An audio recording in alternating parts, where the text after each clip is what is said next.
दोस्तों आपको हमारी ऐप विष्णु इकोनॉमिक्स स्कूल पर इकोनॉमिक्स से रिलेटेड 250 कोर्सेज मिलेंगे जो कि डिफरेंट यूनिवर्सिटी के इकोनॉमिक्स ऑनर्स और एम इकोनॉमिक्स के कोर्स सिलेबस के अकॉर्डिंग है। इसके अलावा यूजीसी नेट का सिलेबस हम आप बच्चों को प्रोवाइड कराते हैं, यूपीएससी इकोनॉमिक्स ऑप्शनल का, इंडियन इकोनॉमिक्स सर्विसेज के। इसके अलावा डिफरेंट स्टेट बोर्ड में पीजीडी इकोनॉमिक्स की जो वैकेंसी निकलती है उनके भी हम सिलेबस प्रोवाइड कराते हैं। तो ये सारे के सारे कोर्स आपको हमारी ऐप विष्णु इकोनॉमिक्स स्कूल में मिलेंगे। तो दोस्तों एक कंसेप्ट है जिसको बोलते हैं कंज्यूमर सरप्लस। तो सबसे पहले मैं आपको बता देता हूं कि कंज्यूमर सरप्लस का जो कंसेप्ट है वो दो अलग अलग अर्थशास्त्रियों ने दिया, एक मार्शल थे, दूसरे हिक्स थे। हम अपनी वीडियो के माध्यम से आपको दोनों ही जो मार्शल का विचार है और हिक्स का विचार है उसको समझाने की कोशिश करेंगे। लेकिन सबसे पहले हमें समझना पड़ेगा कि कंज्यूमर सरप्लस का वर्ड का मीनिंग क्या है। पहले हम वर्ड मीनिंग समझ लेते हैं। तो इसके लिए मैंने देखिए यहाँ पे एक पेज है, ब्लैक है, इसको मैं आपको समझाने की कोशिश करता हूँ। या एक काम करते हैं, एक और पेज ले लेते हैं समझाने के लिए सिंपल तरीके से। देखिए सबसे पहले हम आपको समझा रहे हैं वर्ड मीनिंग, कंज्यूमर सरप्लस का मतलब क्या है। कंज्यूमर सरप्लस का वर्ड मीनिंग देखिए, सपोज कीजिए कि मैं एक मार्केट जाता हूं और मार्केट में मुझे एक टी शर्ट पसंद आती है और उस टी शर्ट का जो प्राइस है, मान लीजिए मुझे नहीं पता कि वो टी शर्ट का प्राइस क्या होगा, लेकिन टी शर्ट देखने से पहले मैंने एज्यूम कर लिया कि मैं उस टी शर्ट के लिए मैक्सिमम टू मैक्सिमम 1000 रुपीज खर्च करने को तैयार हूं। यानी कि मैं ये मान के चल रहा हूं कि ये जो पैसा ये मेरा वह विलिंग टू पे।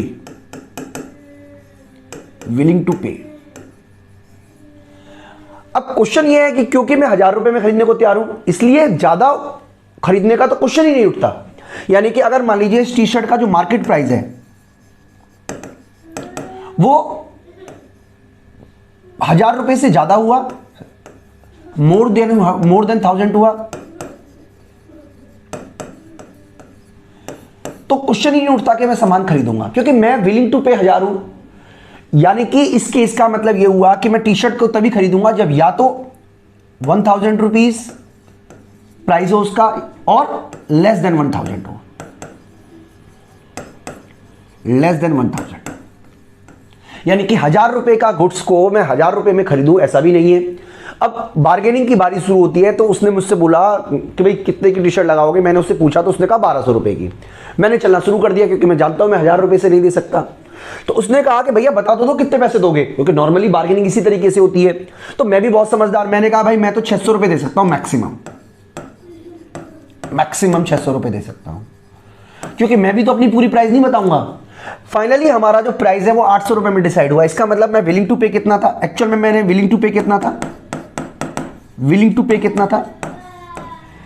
टू पे था मेरा 1000, लेकिन मैंने एक्चुअल कितना पेमेंट किया, एक्चुअल पेमेंट मैंने किया 800 रुपए का।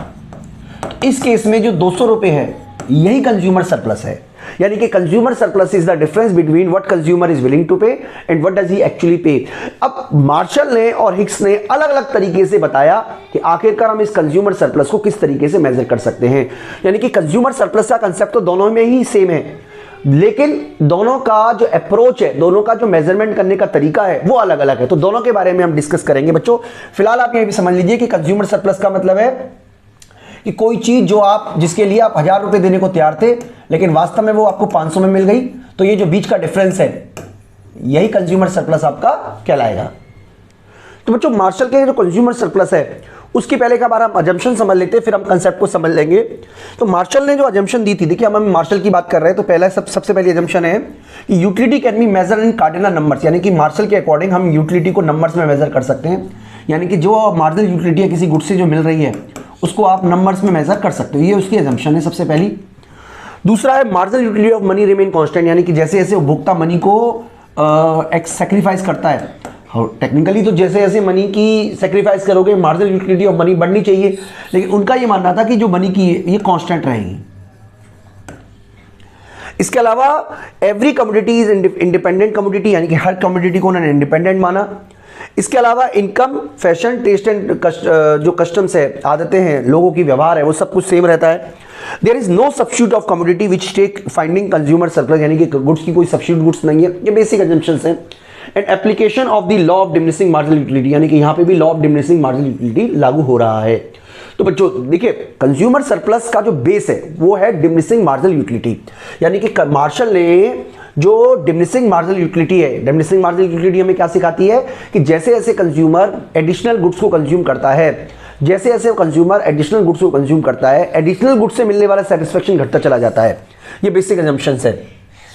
इसके अलावा हमें यह समझना है कि यहां पर कि consumer surplus happens when the price is consumer pay for product and services is less than the price they are willing to pay, यानी कि जो विलिंग टू पे है उसके कंपेयर में जो पे कर रहा है वो कम हो। ये तो हमने ऑलरेडी डिस्कस कर लिया था। तो यहां पर बच्चों हमें यह समझना है कि कंज्यूमर सरप्लस जो है वो अब देखिए बार बार वही बात आ रही है, इधर difference between willing to pay and actual पे। तो इसके बारे में हम एक टेबल बना के आपको एक अच्छी सी मतलब एक तरीके से आप कह सकते हो एक एग्जांपल देके हम आपको समझा देते हैं जिससे आपको कंसेप्ट समझ में आ जाए। देखिए मैं आपको समझाने की कोशिश करता हूं। सबसे पहले हम क्या करते हैं, कुछ यूनिट्स ले लेते हैं। मान लीजिए यूनिट ले लिया 1 2 3 4 5 6। अब हम जानते हैं क्योंकि law of diminishing marginal utility denote हो रहा है, यानी कि जैसे जैसे आप एक्स गुड्स की क्वांटिटी को बढ़ाओगे marginal utility of X from X घटती चली जाएगी। तो चलिए मान लीजिए ये घटती चली जा रही है 10 8 6 4 2 0। अब हम मान लेते हैं कि उसका जो प्राइस है, प्राइस जो है वो है उसका 2 रुपए मान लिया।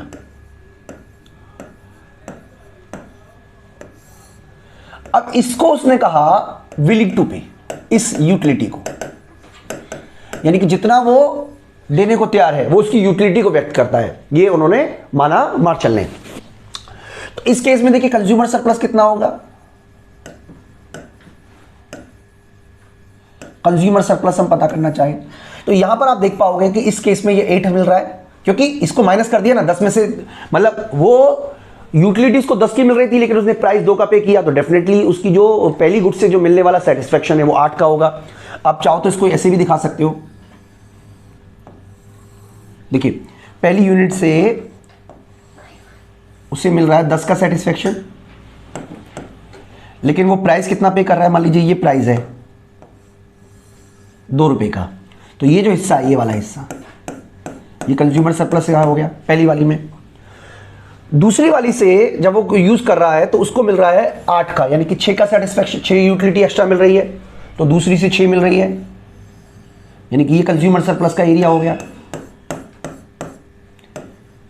तीसरी वाली से आप देखेंगे तो यहां पे आपको 4 का सेटिस्फेक्शन एक्स्ट्रा मिल रहा है, तो यहां मान लीजिए ये 6 है, ये 6 है तो ये हमारा एक्स्ट्रा सेटिस्फेक्शन हो गया। इस वाले केस को देखोगे तो आपको 2 सेटिस्फेक्शन एक्स्ट्रा मिल रहा है, तो चलिए यही बात हम यहां पे ही बता देते हैं कि यहां 2 का सेटिस्फेक्शन मिल रहा है। और इस केस की बात करोगे बच्चों इसको, तो इस केस में कंज्यूमर सरप्लस 0 है, यानी कि जिस केस में प्राइस जो है वो 2 रुपए हो जाएगा वहां पर कोई भी सरप्लस नहीं मिलेगी। तो इसका सिंपल मतलब बच्चों ये भी हमें समझना पड़ेगा कि जिस केस में कंज्यूमर इक्विलिब्रियम होता है, कंज्यूमर इक्विलिब्रियम होता है, उस केस में किसी भी तरीके का आप कह सकते हो कंज्यूमर को सेटिस्फेक्शन नहीं, सॉरी कंज्यूमर को कंज्यूमर सरप्लस नहीं मिलेगा जिस केस में कंज्यूमर इक्विलिब्रियम होता है। तो ये बेसिकली हमें समझना है और इसका तो क्वेश्चन ही नहीं उठता क्योंकि यहां पे तो हमारा ऑलरेडी सेटिस्फेक्शन हो चुका है। तो बच्चों ये तब है कंज्यूमर सरप्लस जब हम इंडिविजुअल के बारे में दिखा रहे हैं, लेकिन मार्केट के बारे में बात करें तो मार्केट के बारे में किस तरीके से बात करेंगे। देखिए मार्केट में समझने की कोशिश करते हैं कि मार्केट इक्विलिब्रियम किस तरीके से होता है। ये मान लीजिए हमारा मार्जिनल यूटिलिटी कर्व है, जिसको मैं बोल देता हूं मार्जिनल यूटिलिटी ऑफ एक्स, ठीक है जी, एक्स कमोडिटी से मिलने वाली है। और ये जो है ना ये वाला मान लीजिए ये हमारा प्राइस है, ये प्राइस है। तो मार्शल के अकॉर्डिंग यहां पे देखिए मार्जिनल यूटिलिटी ऑफ एक्स बराबर है पी एक्स के, जो कि कंज्यूमर इक्विलिब्रियम की कंडीशन है in case of single commodity. तो कंज्यूमर जो है वो इतनी गुड्स खरीदेगा और ये जो है ना ये वाला, यानी कि जो टोटल यूटिलिटी, अगर हम बात करें बच्चों देखिए अगर हम बात करें टोटल यूटिलिटी की, टोटल यूटिलिटी तो कितनी मिल रही है उसको, ओ ए ई एक्स, ओ ए ई एक्स, ये उसकी यूटिलिटी मिल रही है टोटल, जिसमें से उसने प्राइस पेड किया है। प्राइस पे कितना किया है, प्राइस पे किया है ओ पी ई एक्स। तो आप देख पा रहे होंगे कि ये जो एक्स्ट्रा अमाउंट है, ये वाला एक्स्ट्रा अमाउंट, दिस वन, ये सारा का सारा, ये सारा का सारा ही हमारा कंज्यूमर सरप्लस कहलाएगा। यानी कि इस केस में अगर हम बात करेंगे तो इस केस में एपी और ई ही हमारा कंज्यूमर सरप्लस का एरिया है। यानी कि अगर टेक्निकल टर्म में बात करें तो ये हमारा कंज्यूमर सरप्लस है। अब हमें एक और क्वेश्चन समझना है। मान लीजिए, चलिए मैं एक और डायग्राम में आपको समझाने की कोशिश करता हूं। मान लीजिए कंज्यूमर सरप्लस को हम एक बार और बना लेते हैं।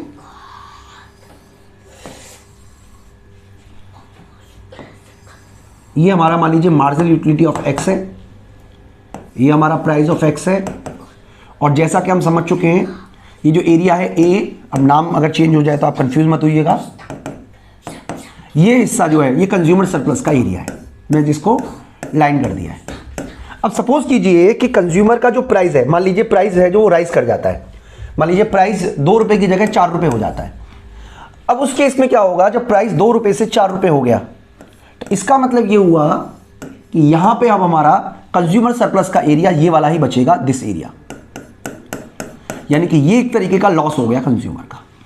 यानी कि हमें ये समझना है कि जब किसी गुड्स का प्राइस बढ़ता है तो कंज्यूमर ज्यादा कम गुड्स खरीदेगा, लेकिन कंज्यूमर का जो सेटिस्फेक्शन है, कंज्यूमर का जो आप कह सकते हो एक तरीके से जो सरप्लस है उसमें कमी देखने को मिलेगी। उल्टी बात करें, इसी तरीके से अगर प्राइस में मान लीजिए फॉल हो जाता है, ये फॉल हो गया मान लीजिए, तो जो कंज्यूमर सरप्लस का जो एरिया है वो ये वाला कहलाएगा, ये वाला ब्लैक एरिया। तो इससे मतलब इंडिकेशन ये निकलता है कि कंज्यूमर सरप्लस जो है वो डिपेंड करता है किस पे, कंज्यूमर सरप्लस किस पे डिपेंड करता है, एक तरीके से आप कह सकते हो प्लस जो है वो प्राइस पर डिपेंड करता है। यानी कि अगर जो consumer surplus is a difference between what consumer is willing to pay and what does he actually pay, और अगर प्राइस बढ़ता है तो कंज्यूमर सरप्लस घट जाएगा, प्राइस घटता है तो कंज्यूमर सरप्लस बढ़ जाएगा। आगे हम बात करेंगे बच्चों, एक तरीके से आप कह सकते हो आगे हम बात करेंगे कि किस तरीके से कंज्यूमर सरप्लस जो है वो हिक्स ने अलग तरीके से बताया। यानी कि उन्होंने तो देखिए, इन्होंने कार्डिनल यूटिलिटी को मेजर किया, उन्होंने कार्डिनल यूटिलिटी को डिसअप्रूव किया, साथ ही साथ इनका यह मानना था कि जो मार्जिनल यूटिलिटी ऑफ मनी है वो कांस्टेंट रहती है, हिक्स ने उसको डिनाई किया। उसके बारे में हम आगे बात करेंगे बच्चों इस वीडियो में। इतना ही, थैंक यू।